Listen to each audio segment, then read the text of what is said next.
अच्छा, हम स्कूल्स की बात कर रहे थे, एजुकेशन की बात करते हैं कि बच्चों को साइबर सुरक्षा के लिए कैसे उनको जागरूक किया जाए, कैसे सतर्क किया जाए। तो क्या कदम उठानी चाहिए एजुकेशन वाइज कि उनको अवेयर करा जा सके। देखिए, सबसे पहले तो किसी भी बच्चे को डोंट्स समझ में नहीं आता। डोंट्स हमें भी नहीं समझ में आता। एक्चुअली हमारा ब्रेन जो है ना, डूज ही फॉलो करता है कि क्या करना है। मैं आपसे कहूँ कि अगले सेकंड हाथी के बारे में मत सोचिए, तो आप ये नहीं अचीव कर सकते क्योंकि आपका दिमाग वहीं जाएगा। तो आपसे मैं कहूँ कि तेज मत भागो, तो नहीं समझ में आएगा। मैं आपसे कहूँ स्लो चलो, तो शायद आपको ज़्यादा पॉजिटिव फीलिंग आएगी। ये इतना ही डिफरेंस है। मैं उनसे ये नहीं कह रहा कि आप ये यूज़ मत करो, ये यूज़ मत करो, क्योंकि मैं वो कर ही नहीं पाऊंगा। यदि मैं उनसे कहूँगा कि ये मत करो, तो वो संभव ही नहीं है। और मेरे ख्याल से ये गलत तरीका है सिखाने का। बच्चों को सिर्फ ये बताइए कि जो आप कर रहे हो उसको करने के रिस्क क्या क्या है। यदि रिस्क उनको समझ में आ गए, तो फिर हमें उनकी इंटेलिजेंस पे ट्रस्ट होना चाहिए कि वो सही निर्णय लेंगे। देखिए, आप अपने बच्चे को सही और गलत क्या है ये तो समझा देते हो, पर कई बार उनको रिस्क ही नहीं पता होते कि जो वो कर रहे हैं उसके क्या रिस्क हैं। आप रोड पर गाड़ी चलाते हैं और एक्सीडेंट तो हो ही सकता है, तो आप इस वजह से बच्चे को ज़िंदगी भर के लिए रोक नहीं सकते कि आप गाड़ी मत चलाइए। हाँ, लेकिन आप यदि उसको रिस्क समझा देंगे कि आप गाड़ी तेज़ चलाएंगे तो एक्सीडेंट होगा, या आप लेफ्ट में नहीं रहेंगे तो एक्सीडेंट होगा, यदि आप बाईपास ओवरटेक करेंगे तो ध्यान, मतलब ये सब चीज़ें आपको बतानी पड़ेंगी। वही चीज़ें हमें साइबर स्पेस में बतानी, कि मैंने बता दिया कि भाई कोई एप्लीकेशन ऐसे स्नैपचैट एप्लीकेशन या डिस्कॉर्ड एप्लीकेशन है या पबजी एप्लीकेशन है या कोई भी इस तरह का कोई दूसरा रोब्लॉक्स गेम। स्नैपचैट बच्चे क्यों यूज़ करते हैं? कम्युनिकेशन के लिए। ऐसी कौन सी चैट है जो व्हाट्सएप पे नहीं हो सकती और स्नैपचैट पे ही हो सकती है? सोचिए ना, क्यों स्नैपचैट इतना पॉपुलर है। तो स्नैपचैट के कुछ फीचर्स हैं जिस वजह से वो पॉपुलर है। क्या फीचर है अब मैं आपको बताऊंगा तो आप समझ जाएंगे, और यदि इसी तरीके से बच्चे को समझा दिया जाए तो बच्चे भी सब स्मार्ट है। पर जब उनको नहीं बताया जाता तो वो अनकॉन्शियसली गलतियां करते हैं। पहला फीचर है स्नैपचैट, मतलब कि जैसे आप मैसेज देखोगे वो डिलीट हो जाएगा। ये स्नैपचैट का प्राइम फीचर था जिसकी वजह से वो थोड़ा अलग लगा लोगों को। पर आप ऐसा क्यों चाहते हो कि मैंने आपको मैसेज भेजा, आपने देखा और देखते ही वो डिलीट हो गया? ऐसा होने से आपको क्या फ़ायदा है? ताकि पेरेंट्स ना देख सकें, पेरेंट्स से ऐसा छुपाना चाहते हैं ये। इस फीचर की वजह से आप ना एक फ्रीडम फील करते हो। आपको एक स्वतंत्रता की भावना आती है। क्या स्वतंत्रता की भावना है? कि मैं कुछ भी लिख दूं, वो देखेगा और डिलीट हो जाएगा। मेरा मैसेज तो पास हो गया, लेकिन कोई एविडेंस भी नहीं है। मैंने इस लड़की को आई लव यू लिख दिया, उसने देख भी लिया और डिलीट भी हो गया, बात और भी प्रूफ खत्म। भी नहीं रहे। वो भी नहीं कही कि क्या हुआ, मेरा तो मैसेज पहुंच गया ना। मैंने उस लड़के को गाली दे दी, देख भी ली उसने, वो डिप्रेशन में भी आ गया, मेरा काम भी हो गया। मैंने कोई ऑब्सीन जोक भेज दिया। इस फीचर की वजह से आपने नोटिस किया होगा कि बहुत वल्गर ऑब्सीन चैट शुरू हो गए टीनेज बच्चों में, और एक पूरी संस्कृति बन गई। अभी नाम नहीं लूंगा, आपको पता होगा कुछ यूट्यूबर्स के ऊपर जी बवाल हुआ, जी। और उनको कभी लगा भी नहीं एक सेकंड के लिए कि वो कुछ ऐसा गलत बोल रहे हैं। मैं दावे के संग कह रहा हूं कि उनको नहीं लगा होगा। इट्स नॉट बिकॉज कि वो गलत या सही है, इट्स बिकॉज कि वो संस्कृति से उपजे हैं। जब वो स्नैपचैट की संस्कृति से उपजेंगे, जब उन्होंने डे टू डे इस तरह की बातें की है ना, तो वो चीज़ गलत लगेगी नहीं, क्योंकि वो एक फ्रीडम उनको दिया गया था। कि अब जब वो पब्लिकली वो चीज़ यूज़ करने लगते ना, जैसे आप दोस्तों के बीच में गाली गलौज कर रहे हो, बातें कर रहे हो, अचानक से एक दिन आपका रेलवे प्लेटफॉर्म पे लड़ाई हो जाए और आपने गाली देनी शुरू कर दी, तो वो गलत हो जाता है। देन एवरीबडी इज वॉचिंग, और फिर आपके बारे में परसेप्शन बन जाएगा। ये जो लकीर टूटती है ना, वहीं सारा गेम बिगड़ जाता है। तो वो आपने आदत डाली कैसे कि आपने एक प्लेटफॉर्म दे रखा है कि यार यहाँ तो कुछ भी बोलो। और आप देखो जितने इंस्टाग्राम चैट ग्रुप्स हैं या जितने टीनेज बच्चों के प्राइवेट ग्रुप्स होते हैं, उसमें आप चैट पढ़ नहीं सकते। मेरे पास तो केसेस आए, इसलिए मैं बता रहा हूँ। एक केस आपको याद होगा, बॉयज़ लॉकर रूम वाला, दिल्ली का हुआ था। तो उसमें मुंबई में भी हुआ था। मुंबई में भी एक बहुत प्रीमियम स्कूल है जिसमें सारे सेलिब्रिटीज़ के बच्चे पढ़ते हैं, उनका भी एक चैट ग्रुप लीक हुआ, उनका चैट डेटा। और वही यहाँ हुआ था दिल्ली में, बॉयज़ लॉकर रूम का केस था। उसमें वो लड़के आपस में एक लड़की को रेप करने के बारे में डिस्कस कर रहे थे कि कैसे करेंगे, ओह। और वो पूरा तरीके प्रोसेस, और फिर उसका बवाल हो गया। उसके बाद इन्वेस्टिगेशन हुआ केस। पॉइंट ये कि वो इस हद तक सोच कैसे गए। क्योंकि उनको कभी उस तरह की गाइडलाइन ही नहीं कन्वे की गई थी। तो एक छोटा सा फीचर मैंने आपको बताया स्नैपचैट का कि मैं कुछ भी लिखूंगा डिलीट हो जाएगा, वो किस हद तक आपकी पर्सनैलिटी को इम्पैक्ट करेगा आपको अंदाजा नहीं है। क्योंकि हम कपड़े पहन के घर से बाहर क्यों निकलते हैं? निकल जाओ ऐसे बिना कपड़े के भी। यदि आपको बचपन से वो नहीं पहनाए गए होंगे तो आप निकल जाओगे, आपको फर्क नहीं पड़ता। यही डिफरेंस है कल्चर का, संस्कृति का संस्कृति difference जो आप डालते हो। तो स्नैपचैट का दूसरा फीचर देखिए आप, and I am not against, मैं सिर्फ बता रहा हूँ कि कहाँ आपको ध्यान रखना है। स्नैप स्ट्रीक करके एक फीचर है जो ये बताता है कि दो लोगों के बीच में कितने वो आपस में स्नैप चैट करते हैं, मतलब कितने मैसेज एक्सचेंज करते हैं, उसके बेस पर उनकी रेटिंग बढ़ती है। बेसिकली रिलेशनशिप रेटिंग है कि दो लोग आपस में उनका रिलेशनशिप कैसा। भाई मैं आपसे ज़्यादा बात करता हूँ तो आपसे मेरा रिलेशन अच्छा है, इससे कम करता हूँ तो रिलेशनशिप बेकार है। अब आपके क्लास में 40 बच्चे हैं, ये लड़की इन 4 बच्चों से तो 4.5 रेटिंग है उसकी, और इस लड़के से बात ही नहीं कर रही है या कम रिस्पॉन्ड कर रही है, तो ये अपने आप डिप्रेशन में आ जाएगा। अच्छा, ये पब्लिकली सब कोई देख सकता है दो लोगों की रिलेशनशिप रेटिंग। तो मैं देख रहा हूँ कि ये लड़का तो उनसे बात अच्छी कर रहा है, मेरे से नहीं कर रहा।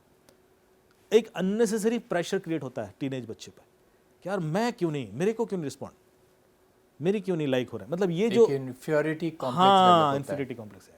और ये क्यों आ रहा है?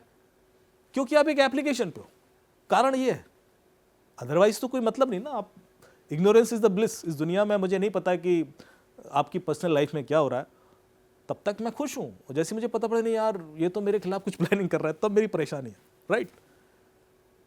तो इस तरह की जो तीसरा फीचर देखिए, लोकेशन देख सकते हो आप उसमें सबकी। एक बच्चा था, वो एक बहुत सीनियर ब्यूरोक्रेट का, और वो डिप्रेशन में था, टीनेज बच्चा। तो उन्होंने मेरे से कहा कि एक बार आप देखिए, बड़ी नेगेटिव बातें करता है और ये है, तो काउंसलिंग करके देख लीजिए। तो मैं जब बातचीत किया, मैं थोड़ा, मेरा क्या है कि मैं बच्चों के संग बड़े फ्रेंडली होकर बात करता हूँ। जब मैं स्कूल कॉलेजेस में भी बोलता हूँ, और ऐसे स्कूल जो गवर्नमेंट स्कूल हैं जहाँ पर शायद टेबल चेयर भी ना हो, बच्चे ज़मीन पर बैठ के पढ़ते हैं, और मैं नीचे बैठ के, मैं बच्चों 250-300 बच्चे हैं और मैं उनसे पूछता हूँ कि आप में से किसी ने कुछ हैक किया है, तो 30% बच्चे हाथ खड़ा कर देते हैं, हाँ साहब किया है। 30% बच्चे आराम से 30%। और वो बच्चे हैं जिनके घर में लैपटॉप नहीं होगा, मोबाइल भी होगा तो वो शेयर्ड होगा, पेरेंट्स का ही होगा। क्या हैक किया आपने? साहब वाईफाई हैक किया। कैसे हैक किया? सर वो WPS कनेक्ट से हैक किया। एप्लीकेशन बता देंगे आपको, 2-4 एप्लीकेशन की, इनसे हैक हो जाता है। अच्छा, और क्या हैक किया? सर वो जीमेल भी हैक किया था। कैसे हैक किया? सर वो कॉल मर्जिंग टेक्निक से। वो टेक्निक भी बता देंगे, तो जो मैंने पिछली बार आपसे डिस्कस किए थे, वो बच्चों ने सिखाई है मुझे, ये कोई किताब से नहीं आई है मेरे पास। और जहाँ या केसेस आए तब मैंने देखा कि यार ये हुआ कैसे होगा। बट द पॉइंट इज, बच्चे इस हद तक एक्सपोज हैं या इतना एक्सपोजर है उनको कि उनको आप थोड़ी देर के लिए भी मोबाइल दोगे तो उनको पता है सही जगह कैसे पहुंच जाना है, आपको टाइम लगेगा ढूंढने में। ये उनके अंदर कैपेबिलिटीज आ गई हैं जो हमारे अंदर नहीं आई है। और ये जनरेशन का डिफरेंस है। देखिए, हम और आप जिस जनरेशन से हैं, या हमसे पुरानी जो जनरेशन थी, वो किसी और चीज़ में बहुत स्मार्ट है। पर यदि जैसे कि मेरे एक प्रोफेसर थे IIT खड़गपुर में, प्रोफेसर SL मस्करा जी, मैं बहुत रिगार्ड करता हूँ कि उन्होंने मुझे बहुत कुछ सिखाया। तो वो पूरा नेटवर्क सिक्योरिटी के मास्टर आदमी थे, और CDMA के भारत में जनक थे। मतलब जितना code division multiple access technologies के सबसे ज़्यादा पेपर उन्होंने लिखे हुए थे। तो उन्होंने IIT खड़गपुर का पूरा नेटवर्क डिज़ाइन किया था, सिक्योरिटी नेटवर्क। पर जब वो हॉटमेल एक्सेस करते थे तो वो लॉगिन करते समय उनके हाथ ऐसे कांपते थे, कहते यार यहाँ क्लिक करूँगा तो कुछ हो तो नहीं जाएगा, यहाँ क्लिक करूँगा तो कुछ हो तो नहीं जाएगा। और हम लोग बड़ा सर ऐसे, हम टक टक टक टक टक। क्यों? अब यही प्रॉब्लम जब कोई बच्चा मेरा गेम खेल रहा होता है तो मैं थोड़ा सा कॉन्शियस होता हूँ कि यार, क्योंकि गैप है, उसकी लर्निंग बहुत डिजिटलाइज हुई है, फास्ट हुई है, तो वो मुझे ढूंढना पड़ता है कि किस ऑप्शन से क्या होगा। उसको ऑप्शंस दिमाग में बैठे हैं कि इस तरह का आइकन है तो यही होगा, उसकी लर्निंग वैसे हुई है। हमें पहले एक बार ट्राई करना होता है। आपको एक रिमोट दे दूंगा तो आपको 5 मिनट लगेंगे समझने में, बिल्कुल समझने में लगेगा। पर वो तड़ से यूज़ कर लेता है, गेमिंग रोबोट हो या रिमोट हो या जो भी। ये जो लर्निंग उनकी है उस डोमेन में बहुत फास्ट है, तो इसलिए वो चीज़ें जल्दी पकड़ लेते हैं, ढूंढ लेते हैं यूट्यूब से, गूगल से कैसे निकालना है। हमें वो पैटर्न अभी शायद उतना फास्ट नहीं आता। तो जो मैं कह रहा था कि ये जो लोकेशन देख सकते हैं आपस में, बच्चे से मैंने बातचीत की तो बच्चा डिप्रेशन में, तो उन्हें क्यों, बोले वो 4 बच्चे हैं, 5 बच्चे मेरे क्लोज फ्रेंड बने फिरते हैं और मेरे को अलूफ रखते हैं, ऐसे करके उसने कुछ बोला। मैंने क्यों, कैसे पता तुम्हें? बोले कर वो चारों मैकडी पर बर्गर खाने गए थे, मुझे नहीं लेके गए। मैंने कहा तुम्हें कैसे पता? कह रहा मैं देख रहा हूँ स्नैपचैट पे। तो मुझे लगा यार ये नहीं होता इस पे, तो इसको पता ही नहीं पड़ता, और नहीं पता पड़ता तो ही इज सेफ। मतलब हमारे डिप्रेशन का सबसे बड़ा कारण है कि हम सोशल मीडिया पे, हमें दिख रहा है कि यार वो तो पार्टी करने स्वीडन जा रहे हैं और यहाँ जा रहे हैं, तो हम डिप्रेस। अरे नहीं पता होता तो क्या मतलब? ये भी एक कारण है ना, आप प्रेशर में आ जाते हो। एंड बच्चे ज़्यादा आते हैं, बड़े इग्नोर कर लेंगे क्योंकि उनकी मेच्योरिटी लेवल अलग है। बच्चों को हर चीज़ इंपैक्ट करती है, छोटी से छोटी चीज़ इंपैक्ट करती है, उसके कपड़े, उसकी पिचकारी, हर चीज़ इंपैक्ट कर सकती है। तो ये मेरे ख्याल से उसने थोड़ा ज़्यादा सेंसिटिव बना दिया। एक और फीचर उसमें बड़ा इंटरेस्टिंग, डिस्कवर करके। अब होता क्या, ये एआई फीचर स्नैपचैट का ये अब तो मेटा में भी एआई आ गया है, व्हाट्सएप के अंदर भी। पर ये जो फीचर्स हैं ये basically they help you to find strategies. जैसे कि मुझे किसी लड़की को इम्प्रेस करना है और मैं पता करना चाहता हूँ कि ये लड़की है और इसको मुझे इम्प्रेस करना है, तो मैं कैसे इम्प्रेस करूँ? तो वो एआई बता देगा कि आप उस लड़की को ये पसंद है, आप ऐसा करो, इस वाले टॉपिक का जोक भेजो, ये बुक भेजो, या जो भी स्टेप कैसे एनालिसिस करते हैं? क्योंकि आपकी बहुत सारी browsing history, detail watching history, इसके बेस पर आपकी प्रोफाइलिंग हो जाती है। और उस बेस पर ये जो प्लेटफॉर्म है उनको आइडिया होता है कि आप किस चीज़ को पसंद करते हैं, किस तरीके की वीडियोस देखते हैं, क्या आपके एस्पिरेशंस होंगे, इस तरह की चीज़ें तक पता होती है। तो यदि मुझे पहले से थोड़ा आइडिया है आपके बारे में, जो हम इन्वेस्टिगेशन में वैसे ही करते हैं, if I need to investigate you, तो मैं आपका सोशल मीडिया जितने प्लेटफॉर्म हैं, लिंक्डइन से लेकर फेसबुक तक, सब एनालिसिस करके निकाल लूँगा कि आपके दिमाग में क्या चल रहा होगा। बट एआई ने वो चीज़ बड़ा ईजी कर दिया, और बहुत सारे ऐसे एआई टूल आ गए। उससे क्या होता है कि अब आप किसी लड़की को इम्प्रेस करने गए और आपने वो करना शुरू किया और वो आसान हो गया आपके लिए, और आप रिलेशनशिप में आ गए, और उसके बाद आपने देखा कि 2 साल बाद ब्रेकअप हो गया, 1 साल बाद ब्रेकअप हो गया।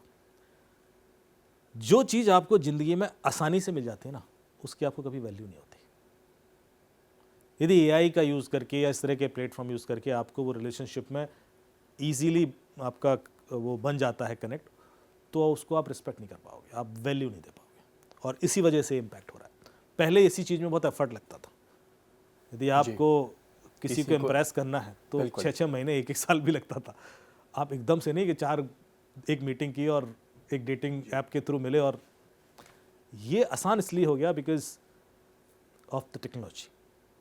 मेरे ख्याल से ये जानना बहुत ज़रूरी है, चाहे वो पैसा हो, चाहे वो रिलेशनशिप हो। यदि आपने आसानी से अचीव किया है ना, तो उसकी आप रिस्पेक्ट नहीं कर पाओगे।